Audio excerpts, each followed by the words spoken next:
at BSides, Cincy. The stream will begin shortly.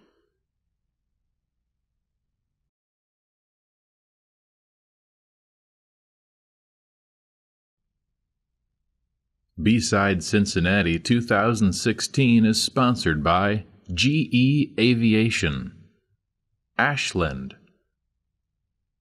CBTS, Encore Technologies, Morphic. Join the conversation. Tweet us at BSides Cincy. The stream will begin shortly.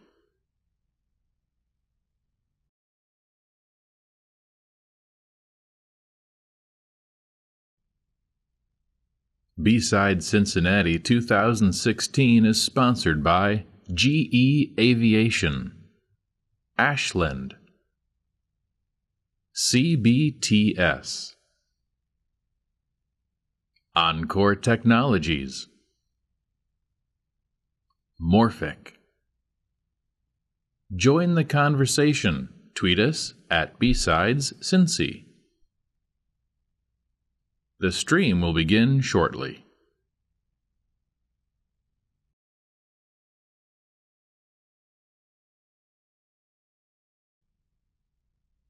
BSides Cincinnati 2016 is sponsored by GE Aviation, Ashland, CBTS, Encore Technologies, Morphic.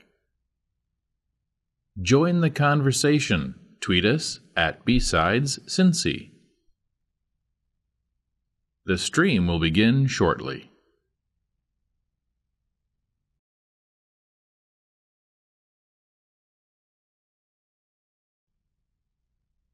BSides Cincinnati 2016 is sponsored by GE Aviation, Ashland, CBTS, Encore Technologies, Morphic. Join the conversation. Tweet us at BSides Cincy. The stream will begin shortly.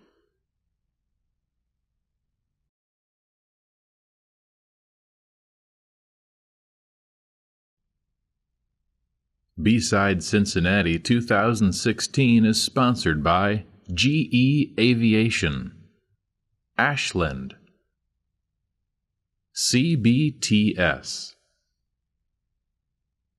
Encore Technologies, Morphic.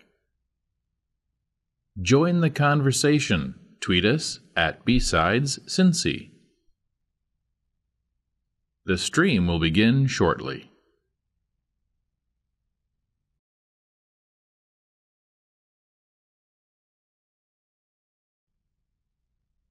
BSides Cincinnati 2016 is sponsored by GE Aviation, Ashland, CBTS, Encore Technologies, Morphic. Join the conversation. Tweet us at BSides Cincy. The stream will begin shortly.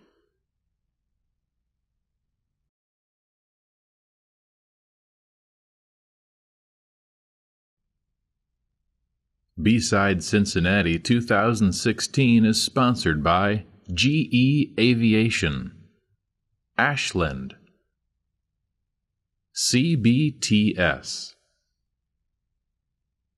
Encore Technologies, Morphic. Join the conversation. Tweet us at BSides Cincy.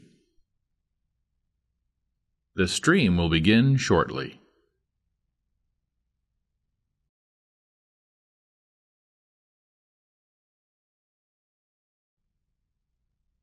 BSides Cincinnati 2016 is sponsored by GE Aviation, Ashland. CBTS. Encore Technologies. Morphic. Join the conversation. Tweet us at BSides Cincy. The stream will begin shortly.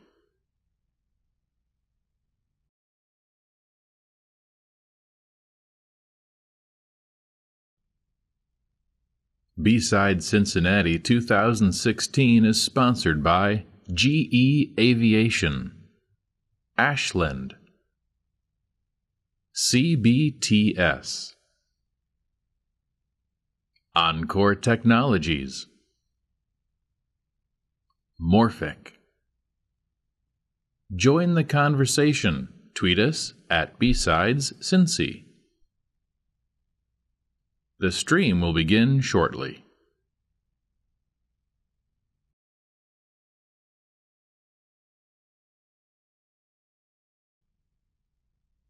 BSides Cincinnati 2016 is sponsored by GE Aviation, Ashland, CBTS, Encore Technologies, Morphic. Join the conversation. Tweet us at BSides Cincy. The stream will begin shortly.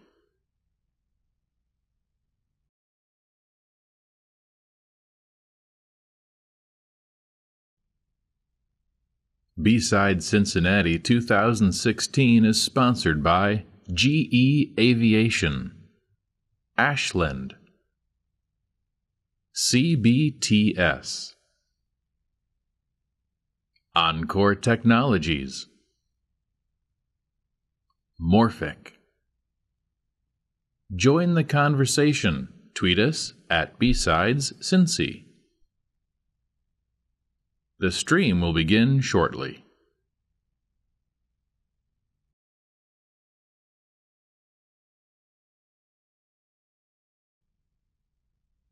BSides Cincinnati 2016 is sponsored by GE Aviation, Ashland,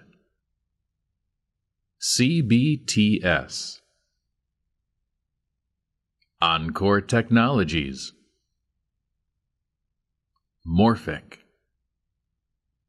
Join the conversation. Tweet us at BSides Cincy. The stream will begin shortly.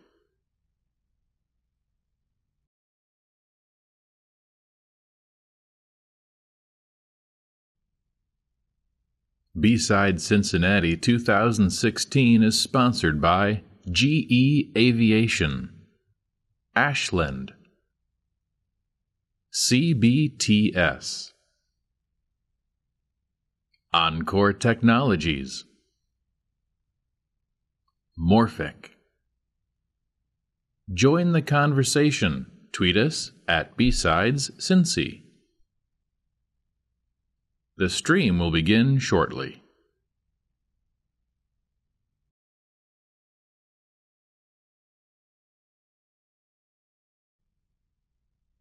BSides Cincinnati 2016 is sponsored by GE Aviation, Ashland, CBTS, Encore Technologies, Morphic. Join the conversation. Tweet us at BSides Cincy. The stream will begin shortly.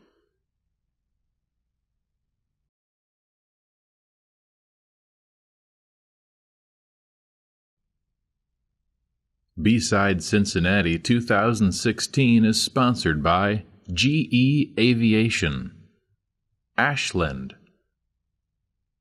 CBTS,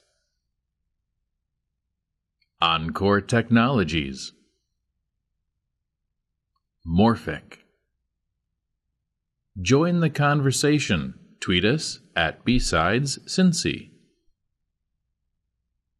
The stream will begin shortly.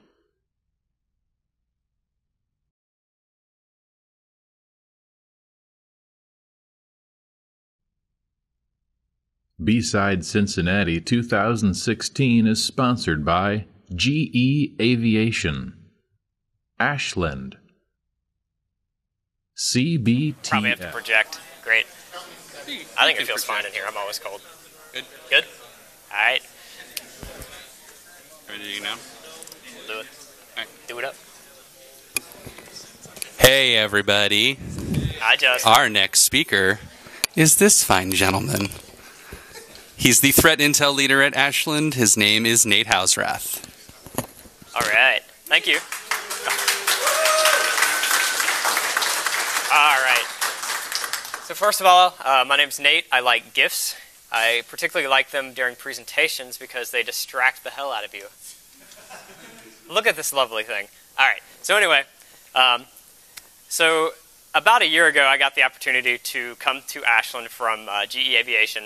And at Ashland, I got to build a threat intelligence program from scratch. Now, the people that were already there had done a good job of documenting and things like that, so my job was made a little bit easier, but it was a pretty unique opportunity, especially a good chance to really learn how to do it myself.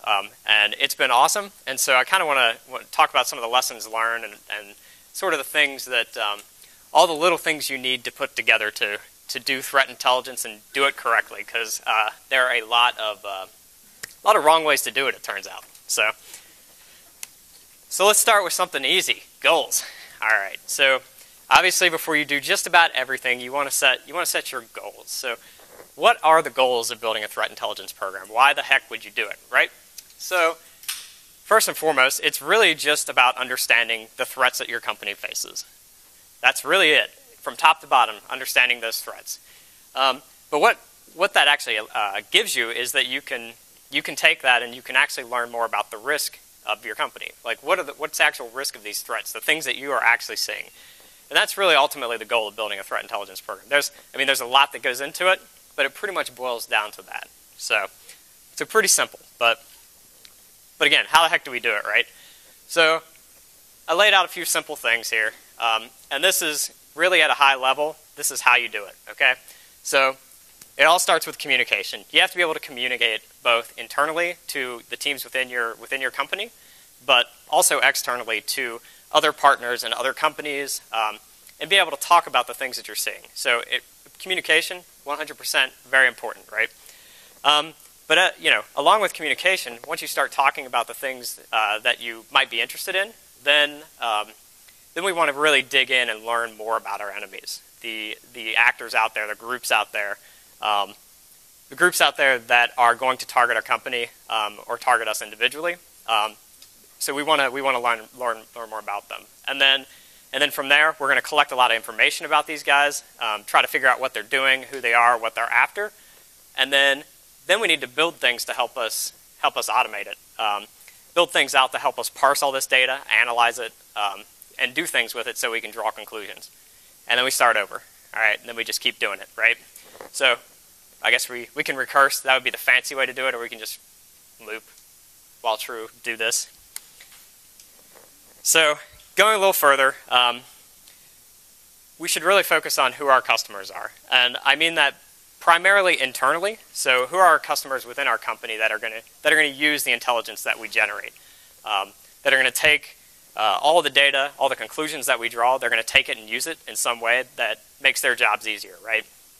So we start with detect, our detect team. Look at these false positives. So your detect team is primarily your primary customer. They will be they will get the most direct benefit from the things that you do. They take the things, the indicators, maybe the tactics and things like that. They take those and they apply them to the tools that are looking at things on your network, right? So they're really your first and foremost customer. But at the same time, you're pretty much nothing without your detection team, because the things that they detect, the things that they find, those are the things that you dig into and learn about. So it's really kind of a looping relationship, I guess. So they find things, you dig into them and analyze them, learn about them, and then you give them your results, and then they go find more things, right? Incident response. It was really between this one and the, I'm not even going to try to do it, the other Batman gif where that one? You guys seen that one? Okay. Good, thank you. God. All right, I can't believe I just did that. But no, seriously though, your incident responders, so when you actually have an incident, when you actually have something that happens on your network, they're the guys that go and put out the fires, right? Or gals, sorry, misspoke. So they go and put out the fires, and they're going to take the data that you know, the things you know about, all the tools, tactics, procedures, things like that that you've learned about your enemies. They're going to take that and apply it to what they're doing. So say you have a threat group out there that is, they've compromised the system, they've maybe moved laterally. It's a bad incident, right? They're moving laterally, they're going after certain things, and you've actually seen them before, right? Because you've done the analysis. Well, you can then communicate with your incident responders and tell them what they might expect this actor to do. What would this actor go after? Are there certain systems they tend to target? Are there certain tools and things like that they like to drop on the boxes? How do they even move laterally? How do they typically get into the network? All these things are questions that are going to be asked during an incident, and your job is to be able to provide that information so that everyone can go and clean it up, and then you can go back in, and again, you'll dig into that data later and probably learn new things. So how have they evolved? But incident response, definitely a big deal. Architecture. So this is pretty all-encompassing. Your architecture group, or an individual maybe, this is a person or a group that's responsible for communicating with the rest of your IT staff about security issues. They provide recommendations from your team to the rest of the company about how you should do things. We're very lucky that we have an individual who's really good at this, and they come to the intelligence team, though, quite often to ask questions about things that they're seeing. So what kind of, maybe as an example, what kind of vulnerabilities are out there? Maybe there's a recent vulnerability. It sounds particularly bad, but is it something that's actually being exploited? Are certain groups using this? Are these, if groups are using this, are they a group that actually targets your company? Have you seen them in the past? All these things kind of weigh into the decisions that you're going to make. And so the intelligence really helps drive those decisions. Leadership. Leadership is also a very important customer. They're going to take your information and probably talk up. They might talk to other companies, build your reputation. But really it's all about taking data so that they can build the reputation of your team when they communicate maybe up to even like the executive level, further, like higher up under the CEO and that sort of thing. Because, as we all know, as security professionals, oftentimes once you start to stop threats and things from happening, bad things from happening, they start to question, well, why are we paying for all this stuff? I mean, we're not seeing any incidents, right? So if you take the things that you see, all the information about maybe the specific groups and what they're after, and then historical data, all the justification for why your team exists, and you're able to provide that to your leadership, they're able to do their job better in justifying all the money that the company's spending on your security team. All right, so let's move on to some priorities. So we have to really prioritize, because there is so much data out there to collect, so many things to do and analyze. Even if you have a big team for intelligence, it's still hard to keep track of everything and actually work on everything that you could possibly work on, right? So we really need to set out some priorities of what we're going to try to do. So first thing I would start with is what are the known targets, the known things that are targeting your company or your company's sector. So if you're for instance a retail company, what are the biggest threats that are targeting retail companies? If you have a good detect team, what are the things that you've seen? They don't have to be incidents. They maybe you stopped them at at a phishing phase, delivery phase, something like that. They didn't actually get on your network. That's cool too. But who is targeting and what are they trying to do? So we want to prioritize the things that are specifically focused on our company. Next thing is we can branch out and talk to other companies and figure out what other companies are struggling with. Obviously these days, one of the major broad-based things is ransomware. It's really easy to talk about because everyone struggles with it, right? So finding out about that, that's an easy one, but there may be other specific things that could impact you as well. And you would want to know those, learn about them, and then provide that to your rest of your teams. And then, what have you actually seen? I guess that goes along with the first one. The last one I throw out here is strategic and political things. So if you think about political situations, especially if you're, we have a lot of global companies in the room. You may have employees that are stationed in companies or divisions of your business that are stationed in parts of the world where certain political events may influence activity you might see. I mean, you could look at situations like the Russia-Ukraine situation recently. If you take a look at Black Energy, that Trojan, and how it brought down some power plants and things like that, or power grids, I should say, not the power plants. But I think we could all find that there's a very likely tie back to Russia itself for that, just based off the political situation there at the time. So those are some things that can color what you want to look at. So let's move on to sources of intelligence. Where the heck do you get all this stuff? Yes. So the number one source of intelligence, in my opinion, are sharing groups. Now, I say that with a caveat because there are a ton of different sharing groups out there. A lot of them are in various, varying stages of maturity. If you happen to be lucky enough to be a member of a mature sharing group that shares really good indicators and really good information about certain threat groups, well, you're in luck because you're going to get a lot of great information specifically about campaigns and groups of bad guys and the missions that they're after, but also all the way down to like specific malware and how it works. Recent events and activity. These groups they can share really, really wonderful amounts of information. But there are, of course, a lot of sharing groups that have yet to get there, and that's okay too, though. These groups are still trying to build trust, and a lot of what makes a sharing group successful is that trust. And so, as sharing groups kind of live for a while, you begin to build trust with each other, with the other companies and things like that are in these groups. So I mentioned all of these. These are all like industry-specific groups. There are a ton more. There are other less formal sharing groups out there that you can find that are also very useful. And then going along with that, how are you actually going to share this information? So these are just some examples. There are lots of ways to do it, but I threw out Facebook Threat Connect or Threat Exchange, excuse me, because it's relatively new. It's in beta. You have to you could register for it, but you may not get accepted immediately. But it has a lot of promise, and I like it a lot because it really controls who you share with. They say that they're not going to look at any of the data you share if you share it privately, and that's great. I probably trust them, but I heard that. They actually are also building in public-private key encryption to the data you're sharing, so you can actually encrypt it if you're really paranoid about it, or if it's really sensitive. You can do that, or you will be able to do that. I'm not sure if that's done yet.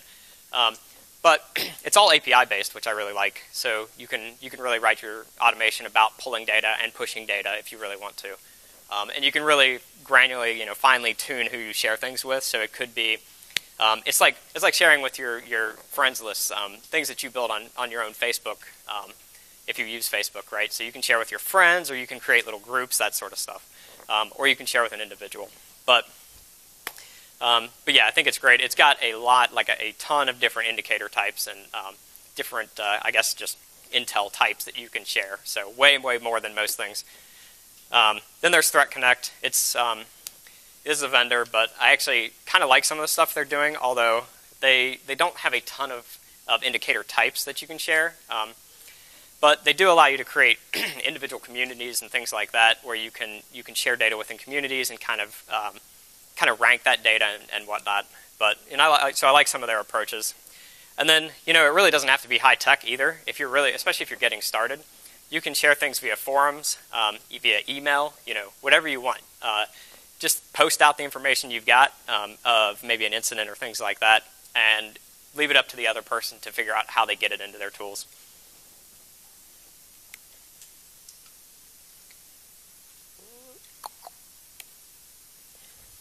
All right, next up.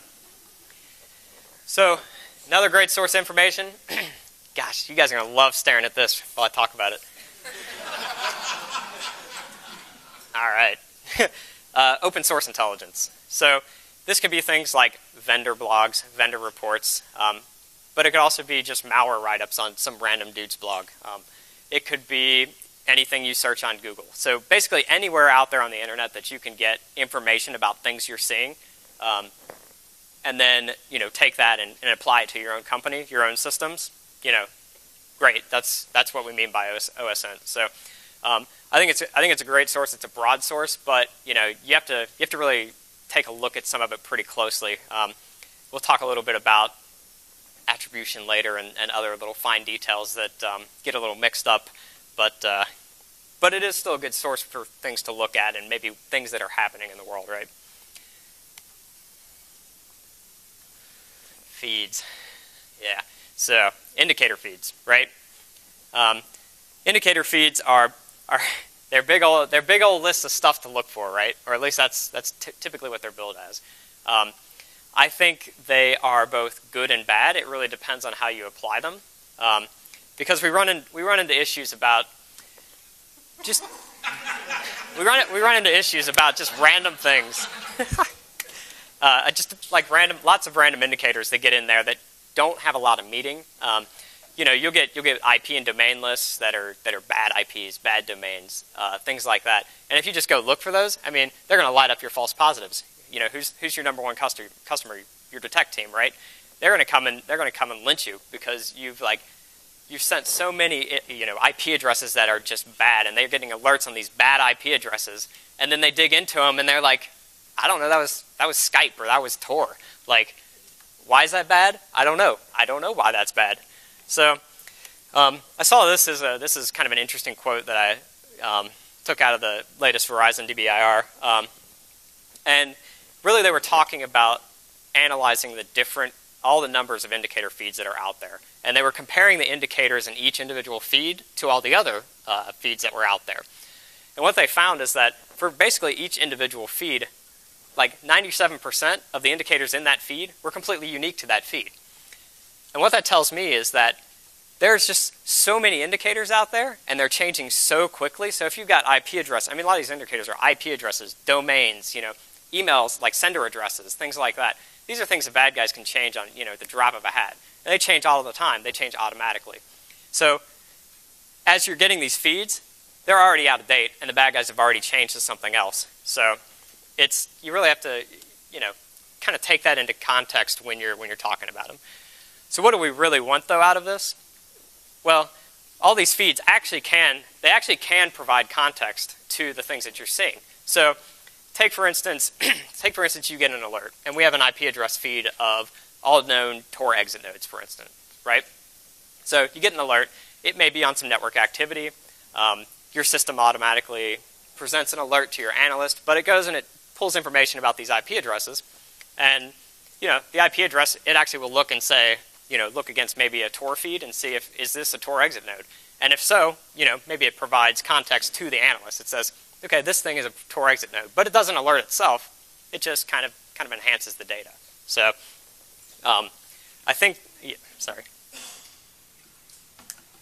that if you're able to find feeds, though, that can automatically provide additional context as well, then you found something that's a lot more useful. And so there are some useful things out there. I have to mention Critical Stack because they aggregate a lot of great feeds together. You can really pick and choose the ones that you want. So if you're interested in known Dridex botnet C2s or something and Tor exit nodes, you can pull those down and use them how you will. I mean, it's really easy and convenient. Alien Vault, they provide this open thread exchange where you can kind of create groups of feeds, and then you rank them. You say, like, did I see this? Yes, was it malicious? That kind of stuff. So adding a little extra context, that's good, right? And then Threat Crowd I really like. It's a tool that you can just drop like an IP or a domain into Threat Crowd, and it'll go out and see if there's any relationships that it knows about. So maybe it's malware samples, or maybe it's, if you drop an IP in, is it related to other domains? And what are like the close relationships to that? So it can help help build out additional information about the things you're seeing. It also has an API. So moving on to internal analysis. So this is really taking a look at all the things internal to your company that, the things you're seeing and analyzing them. So we're really talking about event analysis here. And this can be anywhere in the kill chain. Who's familiar with the kill chain? I guess it's all right, fair number of you. But it's a useful way of describing an attack and how far attackers get along that. So when we're doing internal analysis, we're getting data from. It could be reconnaissance. We could if the bad guys are hitting our external firewalls. Maybe we want to dig a little deeper into those and see if it's anything useful. Is it anything we know about? Obviously, like phishing attacks are pretty big. We want to pull those apart as much as we can, and not just talk about, not just say like, oh, what's the actual phishing email look like, but what are the attachments involved with it? What do they do? That sort of thing. And then if you happen to have an incident where things go south and they actually are doing stuff on your network, then we want to analyze that as fully as we can to get all the little things out of that are useful, so that we can do analysis on them, we can communicate about them, and then we can look for them later and that sort of thing. Obviously we want to look at specific malware if we have any. We want to pull those apart as much as we can and learn about the malware itself. What's it doing? That'll help tell us like really what its goals were. Help us kind of color that the whole event. Figure out what they were after. And then of course like targeting and how like maybe if it was like a phish, how it was themed. So who is it targeting? Are they salespeople somewhere? Are they like research scientists? Is it executives? All of that helps really color what the event is and what you can learn from that event. And all of that is definitely part of intelligence. So I threw this on here real quick, but you definitely want to do some sort of external research while you're doing event analysis. So that could be going to VirusTotal to look for whether something exists out there already. If you want to upload it yourself, if you're comfortable doing that, that's fine too. Could be going to a sandbox like Malware here. Maybe they already have the sample there, someone's already uploaded it, or maybe you want to upload it yourself if you don't have an internal sandbox for yourself to see just how the malware or how the document performs. Through domain tools up here too, just for to kind of show how you may end up doing additional things. Like, so again, going back to IPs and domains, or like a domain register. So we have a domain, we know it's bad, it was involved in part of this event, right? Well, we can go look and say like, who registered that domain? Did they use privacy? If not, well, what was the name? What was the address? What was the email address, phone number, etc. that it was registered under? And then we can go and take those and pivot and see if there are any new domains that were registered by those same little things, right? And that could help us stay on top of maybe a future attack. So we've collected all this intelligence. Where do we put it, right? So if we're analyzing events, we're collecting things from open source places, we're talking with partners, et cetera, where do we put it, right? Well, I'm not shy about the fact that I love CRITS. CRITS was developed by MITRE. It stands for Collaborative Research into Threats. But it's basically a broad, not only just an indicator database, but it also allows you to store all kinds of other threat intelligence sort of things like malware samples and emails and domains and IPs, and even things like assigning campaigns to certain things. You can obviously tag things, and basically allows you to take all these things and relate them with each other. And what that allows you to do then is you can then kind of walk those relationships and see if you can learn anything new. You can do analysis on the relationships themselves. So really useful tool. I mean, you can start as simply as you want. You could just dump indicators in there for now, and then as you learn more and get more comfortable doing intelligence, and you get some more analysis done, then you can start using maybe some of the other features. But it could also be as simple as just dropping things in a wiki, or a shared Excel document that you have among your team. I mean, if you're just getting started, really the most important thing is just to start storing things, right? you want to store it so you can refer to it later, so that you can do analysis on it later if you discover maybe things in the future you think might tie back to it. And so yeah, just documenting it is a great first step. So we have a wiki. We use it to add like narrative to a lot of things.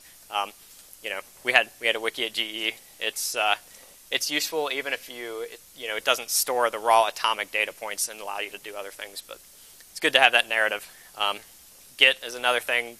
You could store things like Yara signatures in Git and then have them, then you have your revision control, but you also can then easily pull them down to other tools you have out there. And I know there are other things out there that you can probably use. These are really just the things I use. I did throw Maltego on here just because it's a great analysis tool for intelligence. You can actually export all your stuff from crits into Maltego and do your transforms on them and things like that. So, all right, let's go into one of the really fun things and sort of a goal of intelligence as well, and that's attribution. So, when we're talking about attribution, we talk about basically two separate things.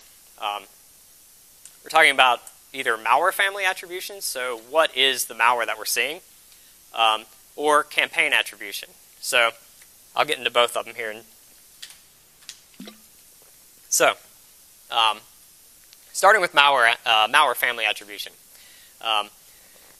So by doing attribution, we're able to communicate pretty effectively and easily what we're seeing, right? So if I say something is Dridex, probably a lot of you have immediate context of what that is. That's part of why we do this, is so that when we talk about it, we actually know what it is and we can actually categorize it. So now it would be great though if malware authors would just send us their samples and you can just like run a quick YAR rule on it, hits on some things, and awesome, we know exactly what it is, right? Unfortunately, that's pretty much never the case. So malware is obfuscated, it's packed, it's encrypted, and then you have like vendors that get in the mix here. So I took a sample. It's called Keybase. It's just a simple keylogger, and I looked it up on VirusTotal, right? Well, I mean, look at all this stuff, right? We've got these vendors are calling it crypt, inject. I mean, you look down a little further.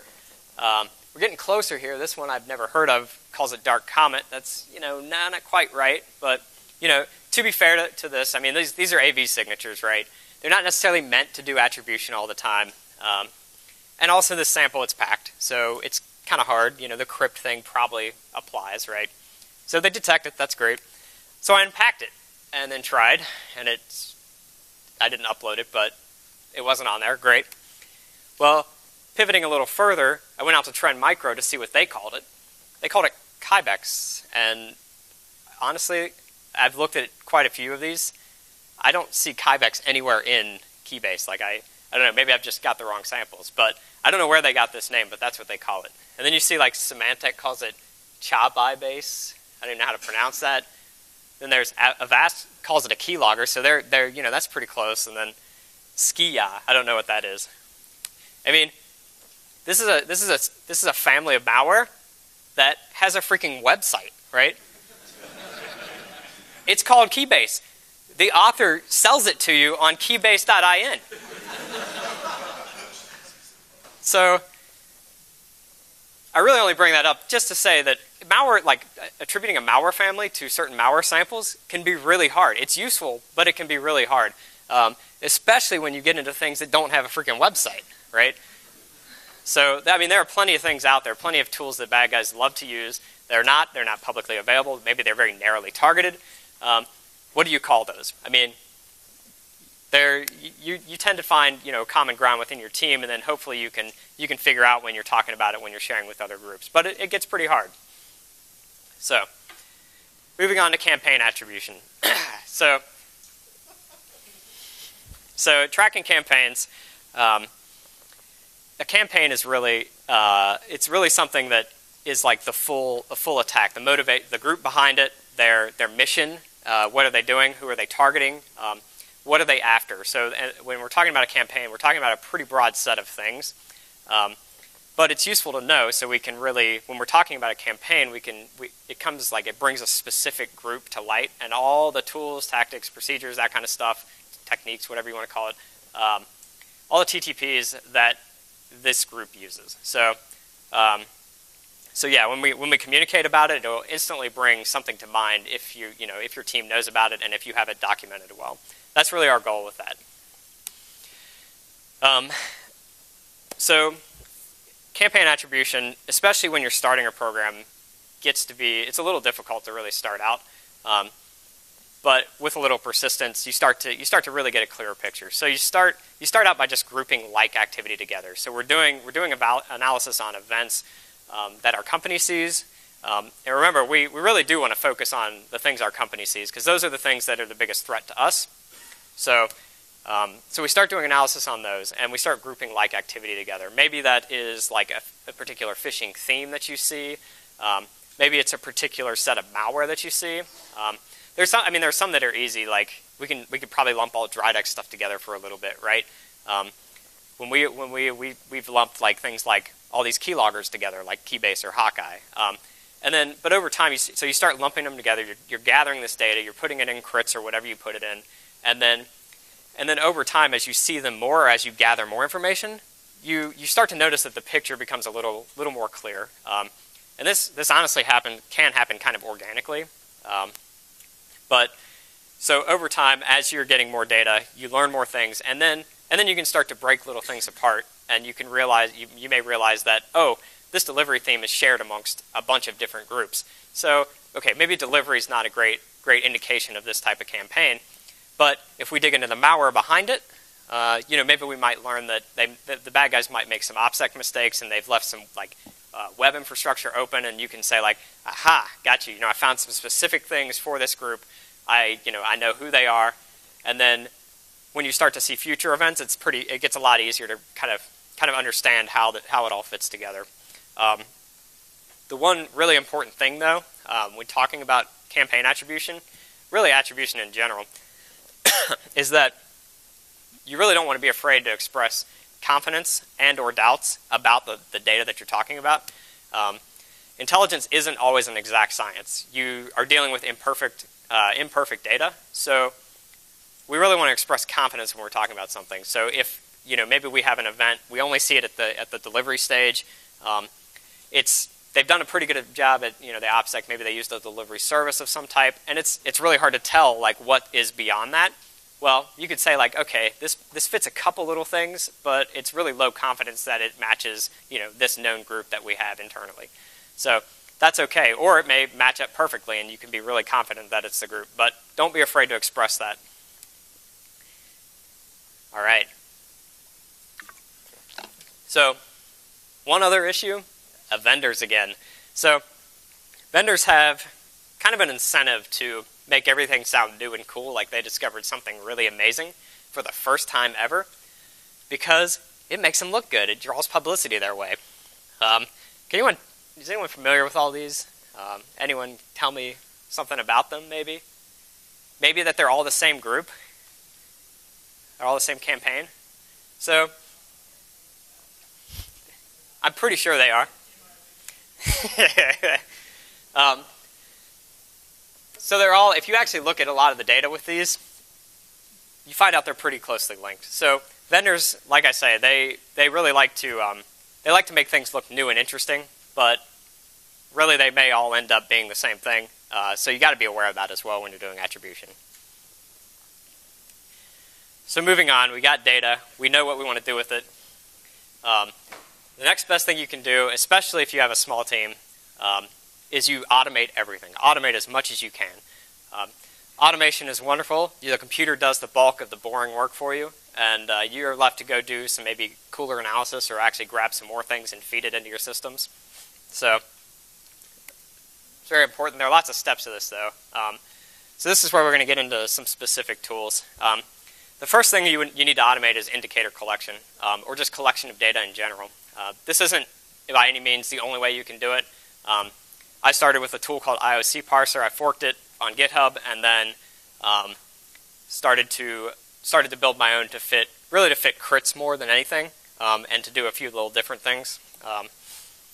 But IOC parser, you can feed it a thing like a PDF or a text document or whatever, and it'll scrape out indicators based off regexes, right?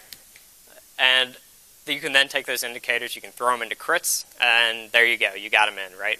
Cool, you collected the data. You can also roll your own, I'm sure there are others. So the one thing about this is it's really easy to, because it's regex based, it's really easy to scrape email addresses, IP addresses, domain names, things like that. All these things listed here. It does a pretty good job scraping those.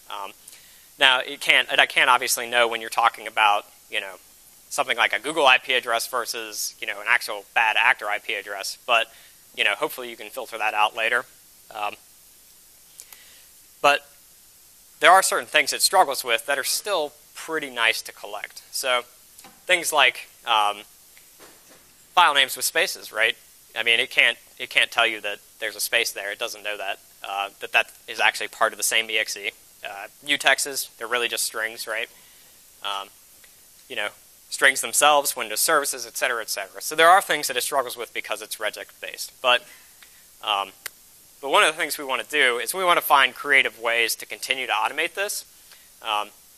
So if we want to collect this information, how are we actually going to do it? These are screenshots of Cuckoo and some malware that ran in Cuckoo. There are plenty of other sandboxes, but a sandbox actually can oftentimes provide this type of data in a way that you can actually get programmatically. So Cuckoo will give me a JSON file that says, here's all the data that I learned about this malware sample when it ran in my sandbox, right? We can take the modified sections of that JSON file, or the modified files, sorry, and then we can actually take those and just directly parse those themselves directly out of the JSON. So if there's spaces in there, it doesn't matter because it's actually in the data as the object we need. Same with things like mutexes. So I guess one of the things I want to point out about that is, if you keep automation in mind and the fact that you want to programmatically find ways to do a lot of the work for you, then you can continually find ways to make your life easier, and you just always have to constantly drive towards that when you're collecting data, when you're analyzing data, things like that. So just always move towards that. And then there are things that are useful for purely intelligence sake, and things that are also have overlap with detect. So your detect team isn't going to care about who is addresses. They aren't going to care about the name of the person that registered the domain, the phone number. That's not going to really help them detect. But on the intelligence team, one of the things you can do is you can take that data and you can pivot and find new things that can be detected, right? So there are things out there that only the intelligence team is going to care about, and that's okay, though. I mean, those are other points of data that you're going to look at that may not help you for detect. Other things like actor names, that's not going to help you detect anything, really. Actually, it might. Maybe you've got some LinkedIn profiles, some invites from actors that are posing on LinkedIn as someone like a recruiter or something. I don't know, and they're sending invites to your scientists or whatever. You can maybe detect on that sort of thing based off name, or maybe more likely the picture, the actual JPEG itself. So continuing on with our automation and with our tools to help make our lives easier. So frequency analysis is something that started at GE, and we've implemented our own solution that does essentially the same thing. But we've got all these indicators that are going into crits, and we would love to be able to use them for detection, right? We want to feed them automatically out to all the tools in our environment, so we're looking for them. But what if bad data gets into crits? What if Google.com gets into crits? I mean, it might actually be related to an attack, and it might get it, we're focused on automation, it might actually automatically get dumped into crits. How do we make sure that that doesn't get turned on in the environment? So with frequency analysis, you basically take new indicators into crits, and before you turn them on for detection, you run them against all your historical data, or a good subset of your historical data, whether that lives in Splunk, some sort of search thing like Splunk that categorizes and collects all the data from all your tools and visibility everywhere, or it could be something like a benign repository of files that you've built. We collect all the files that we see in Carbon Black. We collect those and store them in one location so that we can scan those and do things with them. So great. we build these rules, we run them against different subsets of data, and then if it hits on anything, if an individual indicator hits on anything, then we mark it for review. If it doesn't hit on anything, awesome, we just turn it on. So when we go to review, though, say it hits on something, oftentimes it's really, really easy to tell whether an indicator is bad or not, right? Google.com, you'll instantly say, oh, that's terrible, turn it off. Sometimes maybe you put data in from an event itself that you saw in your environment and you analyzed. Those you can probably just turn right on to unless they look like they were really noisy. But the ones that are most interesting are the ones that hit on something and they don't hit a lot, but you actually need to review it and take a look and see whether it was something bad that you actually detected with historical data, right? But if you review it, and even if it is legitimate, it like finds some legitimate badness, but it also finds some stuff that's not bad at all. Like it's got false positives and true positives. We'll just turn it off because honestly, indicators are a dime a dozen. But if it does hit on something bad and something bad only, then we might actually have another incident and we need to go dive into it, right? So it's also frequency analysis, I guess, is also a detection tool too. And then we get to analyzing malware. So when we're looking at all these events, right? We've got all kinds of things. If they're phishing, cool. We can look at the headers and the body and that sort of thing. But what will really tell us the story about the things that we're seeing is digging all the way down into the malware to figure out what it's doing. By figuring out what it's doing, you can figure out the pieces of data on the systems that it's targeting. You can figure out whether maybe it has lateral movement capabilities, things like that. What is it actually doing will provide you a lot of good information. So we need to build some way to automatically analyze malware that we see, especially if you see a very large quantity of it. Gee. So a malware zoo is a place that first and foremost stores your malware, and it also organizes it for you so that you can hopefully query it and get good information out of it. But it also does automated analysis on all of that malware. So as soon as I add a sample to the malware zoo, it takes it and does all the manual things. Well, not all. I haven't built it that far, right? So it's always a work in progress, but it does as much as possible automatically the things that I would do when I was looking at a sample, right? It also throws it into various sandboxes. Having one sandbox is great. Having like 10 is even better because sandboxes often fail on malware, or malware would detect a certain type of sandbox but not another type. Basically as many as you can get. But by throwing it into the malware zoo, it starts all this analysis for you, brings it all back for you, and then you can then take a look at that data and start your analysis from there. So you can also query that data if you've built it in a way that allows you to store it in a queryable form, that sort of thing. So malware zoo helps a lot in terms of automation. Oh boy! So before I move on to some fancy pictures, anyone have any quick questions or long questions? All right, awesome. So fun part are some results, right? So we've got this intelligence program. Intelligence program is a thing that encompasses a lot of stuff, right? You're looking at a lot of data, you're collecting a lot of data, you're doing analysis on it. What are the results? So this is a screenshot of Crits. It is a visualization plugin that actually takes a look at individual data points and then their relationships between those data points. So this is the green dots. Those are events. They could be external, they could be internal, whatever. And then you've got other things like IPs, indicators, domains, emails, samples. All of those things are related in this picture, right? But this is a picture of a specific group that we track and how the data is related. And you can kind of see how it clusters a little bit. It also just looks kind of cool, so that counts, right?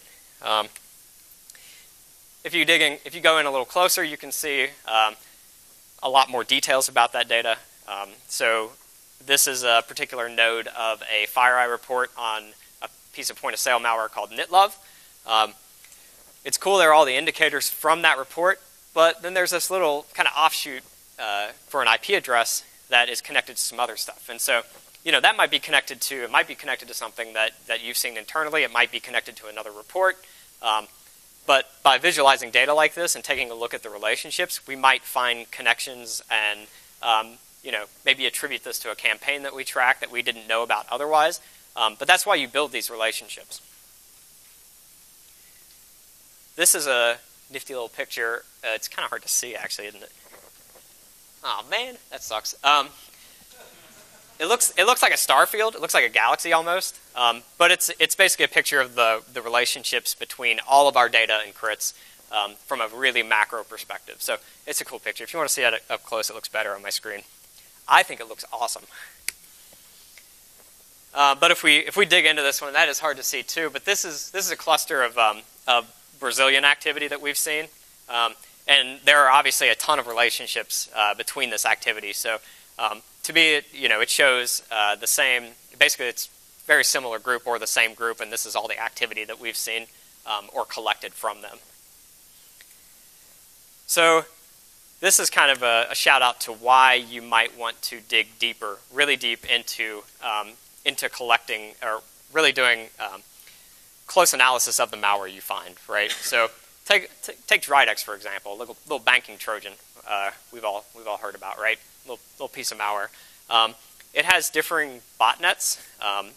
There's 122 mentioned here. There's also like 220, and then there's some others. I can never keep track of them all. But honestly, when we tend to see Dridex, I'm like, oh, banking, I don't care. But I found this on Twitter. Actually, John Davison found this on Twitter, and we thought it was really interesting because what he found by taking a look at one of the Dridex 122 samples was that there's a lot of corporate software that's involved in that, and they even have in-house apps that the malware is looking for. And to me, that says that this actual botnet of Dridex might actually end up being a little bit more targeted than I would have previously thought, right? Now, again, expressed in confidence, this is based off some dude on Twitter. That's cool. I want to go dig into that myself, and maybe I can become a little more confident that that's what it's doing. This person also found that all of the Dridex botnets were signed by the same private key, which is pretty interesting to me because it talks a lot. That shows to me some of the structure of these criminal organizations that they're we can actually get a little insight into their structure. So from what we know about criminal groups, cyber criminal groups, we know they run a lot like a business. So their bottom line is their main goal. They want to make money. They structure themselves like a business. They have different organizational and operational units. They recruit. They do things like that. So they run a lot like a business. And so by taking a look at something like this, to me that says that perhaps Dridex, we all think they're part of the same group, but this is pretty good evidence of that, I think, because it shows to me that there's one company, cyber criminal company, and then they have different divisions that run different botnets of Dridex that have different missions, basically. At least I can infer that. Again, I don't know, medium confidence of that, but I thought that was pretty interesting. So bringing it all back together, it's really all about communicating and then learning as much as you can about your enemies. You want to dig as far into all the data you have, and then you want to build things out to help you automate that and just keep doing it. And you'll learn a lot more about your overall threat picture, your overall risk for your company, and it'll help drive a lot of the decisions that you make. And that's really the focus of what an intelligence program is going to do. Threw out a couple of quick tools here. IOC parser. We're trying to open source tools. I will make no guarantees that will happen, but things like get it into crits. That's something I wrote that helps get data into crits and get it related in a really logical way that's actually useful. Because that's one of the hardest things. It takes forever to get data into crits properly. Crits itself, FAQ, Virus Total Hunter if you want to do any virus total research. Billion other tools. I don't know actually why I made this slide because it's just a list of a few little things out of the million you can use. And yeah, that's really all I got. So thanks. If you have any questions, I'm open to questions. Otherwise, I'm gonna go get a beer here in a little bit, and I'd love to talk to you. Yeah. So it's something about confidence can be really hard. Mm-hmm.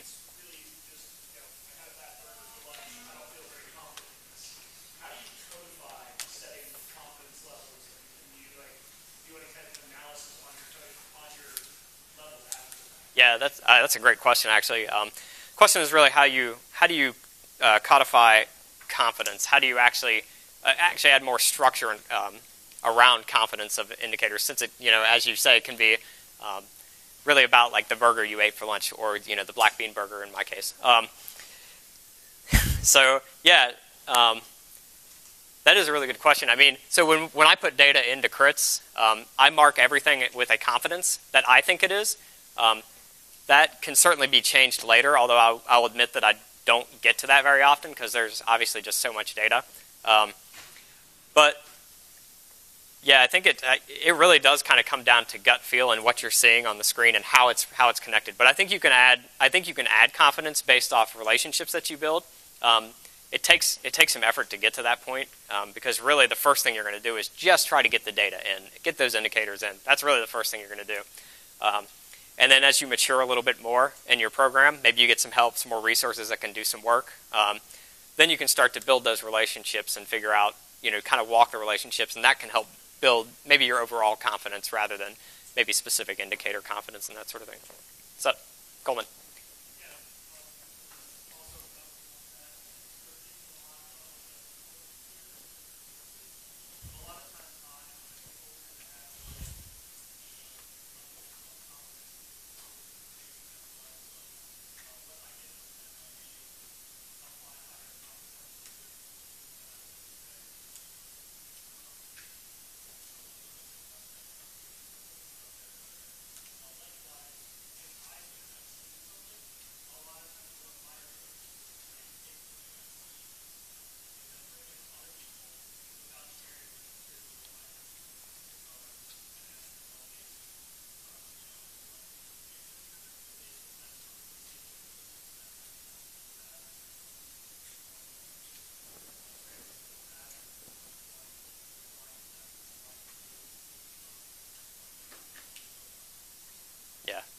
I'm not going to repeat all that. Yeah. So I thought there was an interesting idea to determine risk in your environment, determining whether or not you've seen something before. Mm-hmm. Would a bloom filter be a good candidate in that particular situation?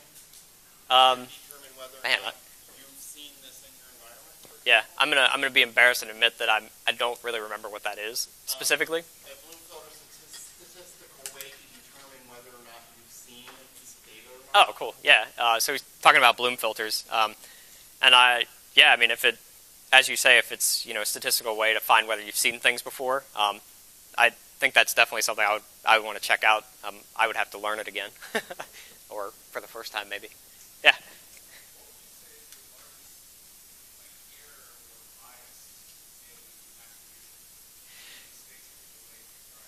Yeah, man. No, that's great. No, that's a great question. Yeah, so the question is, what are maybe the biggest error or bias in attribution? So I think number one is just getting out of your own way, like your own personal excitement of finding something or like seeing a connection.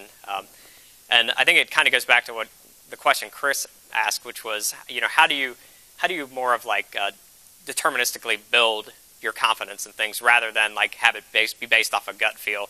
So I think like doing intelligence analysis for anything, you have to be aware of your own set of biases and your own excitement levels, and that the fact that you are prone to errors in judgment, and just be aware of that and try to, I guess, overcome it, and just really look at what the data shows rather than what you feel is right. So that's a hard thing to do, though. Yeah.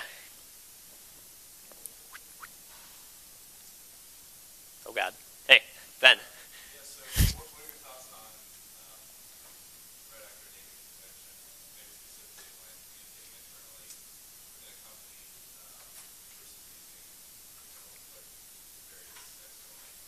Yeah, good question. Question is about threat actor naming conventions, and whether you would, internally use something from an external source, or whether you would use something to your own internal company, and why you might do that.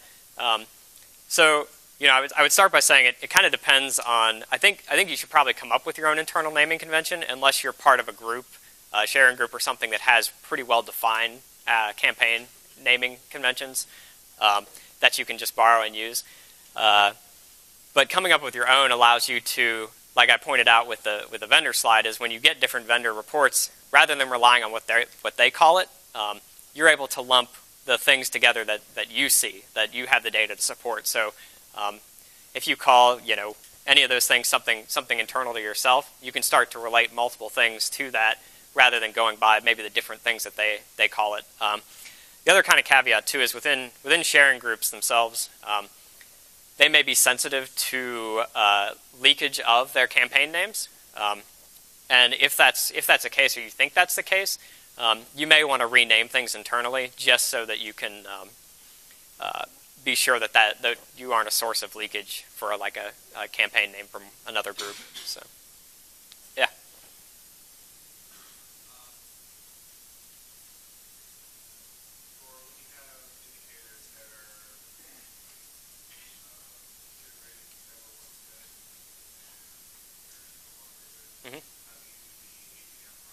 Good. Yeah. So questions about indicators and aging out and how that process might work. So yeah, there are lots of indicators that are probably only good for a short period of time. Within crits, so crits allows you to tag things. We've started tagging things with like phase, colon, and then X number of days. And so what that does, we then have a script that's able to go through and take a look at anything that needs to be phased out, and then it turns those off after that specific amount of time. But that's a hard question too, because there are groups out there that will reuse the same infrastructure years later. There are groups out there that change constantly. So I guess it really probably depends on what you're seeing and how it's impacting you internally. So if you're not getting a lot of false positives, do you really need to turn it off?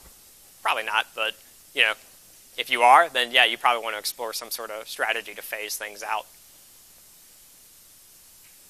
Yes, Chris. So, no, you go ahead. Go ahead. Yeah. Along the same lines with the indicator, I thought that sounded, as far as how long an indicator is good, what occurred to me is there a lifetime that you would attribute each kind of indicator? Some indicators may be a short-lived indicator, other indicators might be a longer-lived indicator. Right.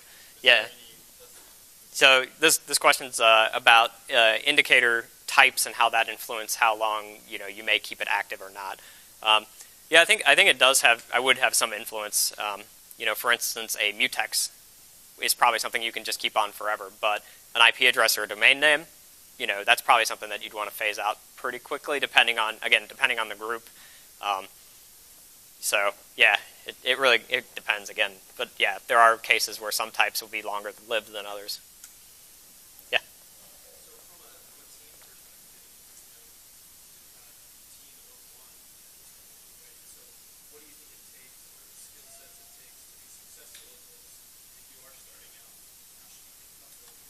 Yeah. Question is, what are some of the skill sets that you probably need to build something like this? I'll speak from a team perspective. So, I mean, doing an intelligence program takes data from your entire team.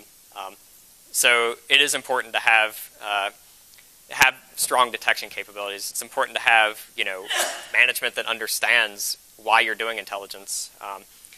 And then when you get into the intelligence program itself,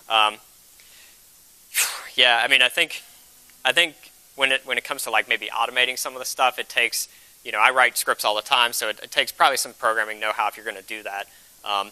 But it takes kind of an analytical mind too, and again, the ability to kind of step out and realize that you want the data to do the work more than your own intuition. And it also takes pretty deeply technical skills too. So if we're actually reverse engineer malware and really dig down as deeply as possible, I mean that's an extremely technical skill set. So yeah, pretty broad range, I guess. Yeah. Yeah. So, do you think you can be successful using some of the commercial or open source sandboxing technologies without having to be reverse engineering yourself? I think you can be pretty successful, yeah, using open source sandboxing technologies. to do as much of the work for you. And then, of course, there are tons of websites out there that you can throw a sample into if you don't care about sharing it, and they'll run it through a sandbox for you. You may have to wait a little bit, but that'll help you at least get the main things out of that malware. But there are definitely cases where we found things that just don't run in anything, and the only way to really understand what it is to dig into it and reverse engineer it. So unfortunately, most of the time I think you can get away with it fine, and actually it's great if it runs in a sandbox because that saves you so much time. But if it doesn't, yeah, then you really do. If you want to learn about it, you have to dig into it. So I think one more question. Along the open source lines, like I'm not lucky enough to have a team to work with on this. How much do you think relying on some of the open source material out there, like the emerging threats databases and all that, as sort of a baseline to compare what you're doing against? Right. Yeah. So I think it's, when you're limited in resources, you have to take as much as you can get, right? And I think there are a lot of great open source resources that you can collect and learn from. So yeah, taking things from emerging threats or from, even if you like really dig into specific indicator feeds and things like that, I would definitely read any open source reports, malware write-ups, things like that if you have time to do so.